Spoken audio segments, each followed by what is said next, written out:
اعوذ باللہ من الشیطان اللعین الرجیم بسم اللہ الرحمن الرحیم قال امام الشافعی علی حبہ جنہ قسیم النار والجنہ وصی المصطفى حقا امام الانس والجنہ۔ امام شافعی نے امام علی ابن ابی طالب کی شان میں جو قصیدہ کہا ہے اس کے 4 اشعار ہیں۔ فرمایا کہ علی کی محبت سپر اور ڈھال ہے جہنم کی آگ اور آتش جہنم کے مقابلے میں۔ علی وہ ہیں جو قسیم النار والجنہ ہیں، جنت اور جہنم کے تقسیم کنندہ کو علی کہتے ہیں۔ اور اسی طرح سے وصی المصطفیٰ حقا، اللہ تبارک و تعالی نے بے حق علی ابن ابی طالب کو وصی مصطفیٰ بنایا۔ امام الانس والجنہ، وہ امام اور وہ علی جو کائنات میں جن و انس کا امام ہے۔ علی ابن ابی طالب کائنات کے ان عظیم ترین انسانوں میں سے ہیں، ان عظیم ترین ہستیوں میں سے ہیں جن سے دشمنی بھی بے انتہا کی گئی اور دوستی بھی بے انتہا کی گئی۔ علی ابن ابی طالب کے دشمن بھی انتہا کے دشمن تھے، دشمنی کی انتہاؤں کو پہنچے ہوئے تھے، اور علی کے دوست بھی دوستی اور محبت کی انتہاؤں کو پہنچے ہوئے۔ علی کے دشمنوں نے علی اور آل علی اور اولاد علی اور علی کے ماننے والوں پر دشمنی اور ظلم اور جبر کی انتہا کر دی، اور علی کی آل نے، علی کے اولاد نے، علی کے ماننے والوں نے علی کی محبت میں بھی قربانیوں کی انتہا کر دی۔ یہ تاریخ ہے، ایک ایسی تاریخ جو ہمیشہ روشن ہے، چمکتی ہے اور انسانوں کو سوچنے کی دعوت دیتی ہے کہ اللہ تبارک و تعالیٰ نے علی کی شکل میں کیسا انسان بنایا تھا جو اللہ کی قدرت کا شاہکار ہو اور اللہ کی تخلیق کا اتنا بڑا اور عظیم نمونہ ہو۔ امیر المومنین فرماتے ہیں کہ اللہ تبارک و تعالیٰ نے مجھے 7 چیزیں عطا کی ہیں۔ پہلی چیز اسماء اللہ کی تعلیم، اسم اعظم خدا، اللہ کے اسماء عظیم اور اسماء حسنہ مجھے معلوم ہے، اسماء اللہ مجھے معلوم ہے۔ دوسری چیز جو اللہ نے مجھے عطا کی ہے وہ اللہ کے بندوں پر حکومت ہے، ولایت خدا، ولایت الہی، یہ منصب اللہ نے مجھے عطا کیا ہے۔ تیسری چیز فرمایا کہ کتاب اللہ کی تفسیر کا حق، اختیار، صلاحیت اور کتاب اللہ کو بیان کرنا اللہ نے مجھے سونپا ہے اور مجھے اس کا حق دیا ہے۔ نبی کریم کی رسالت کے بعد کی بات ہو رہی ہے کہ نبی کریم کے بعد اگر کسی کو یہ حق حاصل ہے اور اختیار حاصل ہے کہ وہ کتاب اللہ کی تفسیر کرے تو وہ علی ابن ابی طالب ہے۔ اللہ کے بندوں کے درمیان غنائم کی تقسیم، اللہ نے مجھے یہ فضیلت اور اختیار عطا کیا ہے، اور اسی طرح سے ہر چیز کا علم اللہ نے مجھے دیا ہے، کسی اور کو نہیں دیا ہے۔ اور پھر فرمایا 7ویں چیز، اللہ تبارک و تعالیٰ نے وہ حرف مجھے عطا کیا ہے جس سے 10,000 حروف کے دروازے کھلتے ہیں، علوم کے دروازے کھلتے ہیں۔ اور آگے فرمایا کہ اللہ تبارک و تعالیٰ نے یہ شرف، یہ بزرگی، یہ سعادت مجھے دی ہے کہ فاطمۃ الزہرا سلام اللہ علیہا میری زوجہ ہے، جس کو اللہ تبارک و تعالیٰ نے وہ صحیفہ عطا کیا جس میں موجود چیزوں کا علم اس سے پہلے کسی کو نہیں تھا۔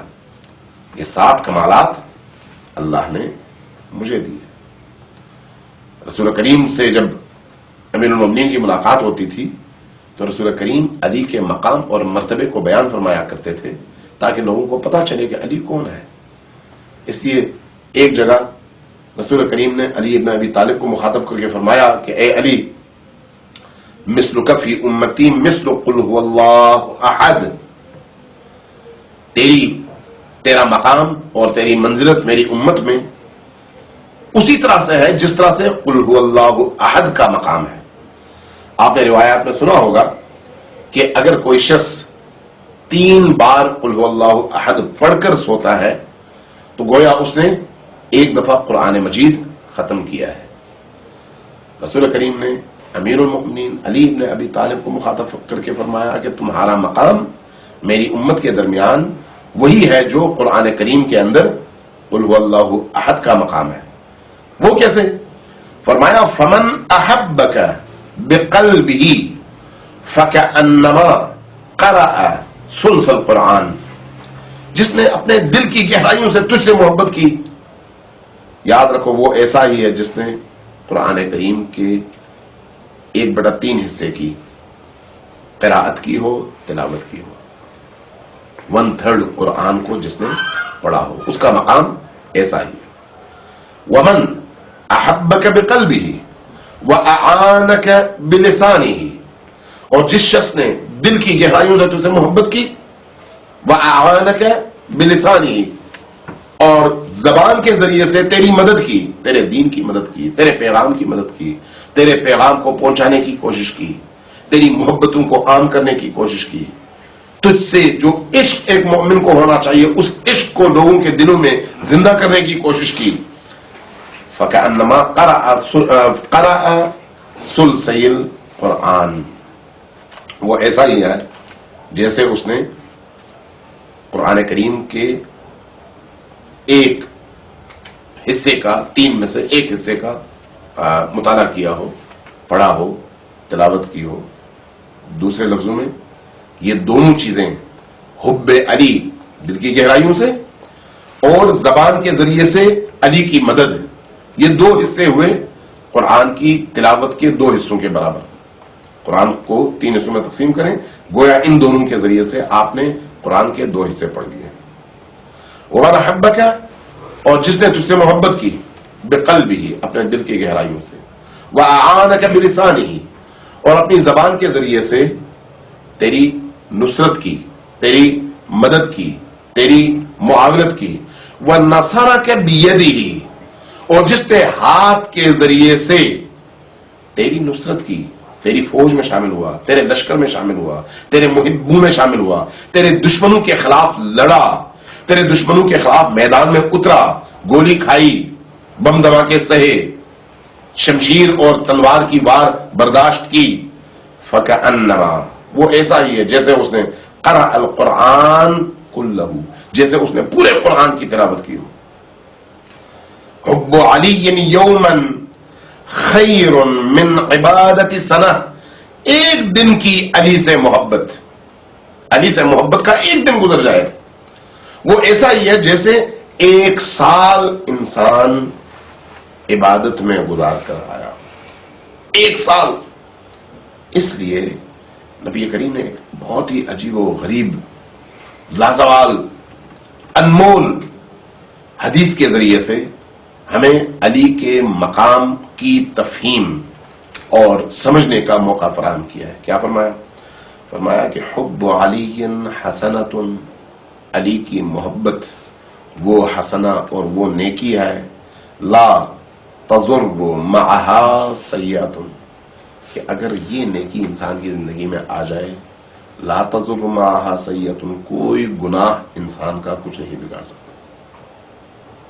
سوچئے گا کتنی بڑی بات رسول کریم نے علی کی محبت کے حوالے سے کر دی ہے۔ حب علی حسنۃ، علی کی محبت وہ حسنہ ہے، وہ نیکی ہے، لا تضر معها سیئۃ، کہ اس نیکی کی موجودگی میں کوئی گناہ انسان کا کچھ نہیں بگاڑ سکتا۔ وبغض علی سیئۃ، علی کی دشمنی، علی کا بغض، علی سے دوری، علی سے نفرت، وہ برائی ہے، وہ بدی ہے، وہ نحوست ہے، وہ تاریکی ہے کہ لا تنفع معها حسنۃ، تم لاکھ حج کرو، لاکھ زکات دو، لاکھ قرآن پڑھو، لاکھ جہاد کرو، لاکھ عبادات بجا لاؤ، لاکھ سجدے کرو، لیکن اگر علی کی محبت نہ ہوگی دل میں اور دل میں بغض علی ہوگا تو یہ لاکھوں عبادات مل کر تمہیں کوئی فائدہ نہیں دے سکیں گے، اس لیے کہ علی کی محبت عبادات کی قبولیت میں شرط اول ہے۔ لا تنفع معها حسنۃ۔ یا علی، نبی کریم نے فرمایا یا علی حبک ایمان، اے علی تیری محبت ایمان ہے، وبغضک کفر، اور تیرا بغض اور تجھ سے دشمنی کفر ہے۔ پوری تاریخ اس بات پر گواہ ہے کہ ہمیشہ علی کی محبت کے جرم میں لوگوں کو قتل کیا جاتا رہا، بربریت اور ظلم کا نشانہ بنایا جاتا رہا، علی کے محبین پر الزامات تراشے جاتے رہے، علی کے محبین کو کٹہرے میں کھڑا کیا جاتا رہا۔ کربلا علی کی محبت رکھنے والوں اور علی سے بغض رکھنے والوں کے درمیان معرکہ تھا۔ ایک طرف آل علی تھے اور دوسری طرف علی کے دشمن۔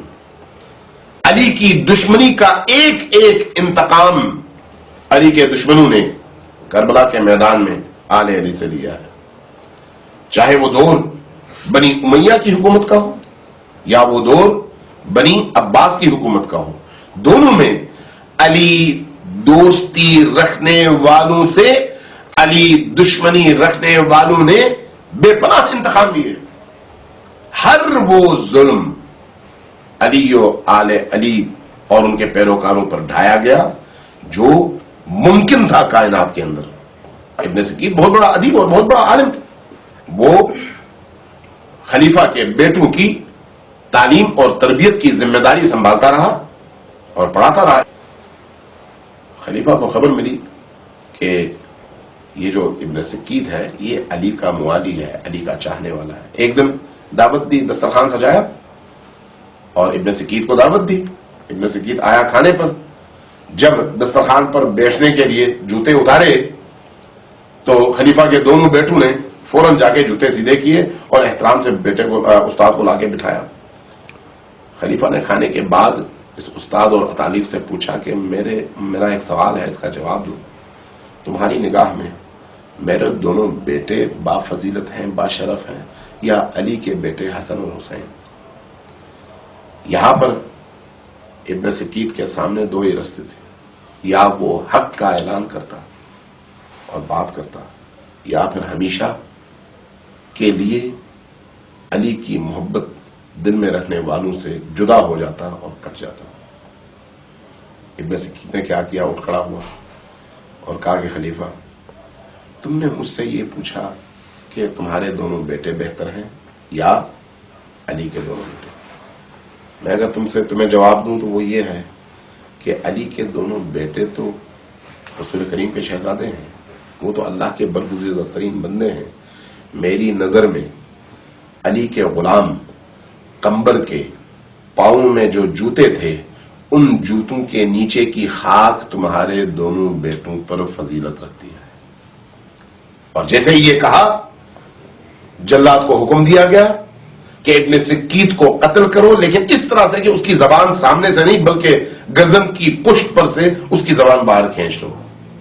تاریخ علی کے محبین کے اس طرح کی قربانیوں کی لازوال داستانوں سے بھری پڑی ہے، اور جس کے دل میں علی کی محبت ہے اس کو اس طرح کے امتحان کے لیے ہمیشہ تیار رہنا چاہیے۔ والسلام علیکم ورحمۃ اللہ وبرکاتہ۔